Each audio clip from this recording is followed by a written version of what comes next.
By yield, we mean to produce something and to get something as a result. In chemistry, we deal with two kinds of yield. Like one is theoretical yield and the other is actual yield. Theoretical yield, as the name states, it is maximum amount of product which is expected to be produced as a result of a chemical reaction, the calculations of which are based on a balanced equation.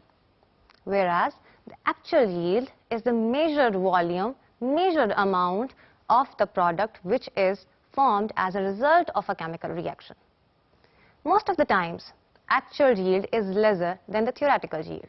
There are many reasons to it, like some unexperienced worker is not able to get the expected yield. Sometimes inadequate experimentation conditions affect the yield.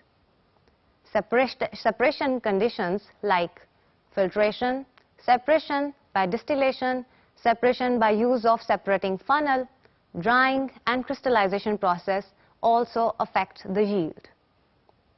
But a chemist is always interested in measuring the efficiency of a process. So he prefers the percentage yield.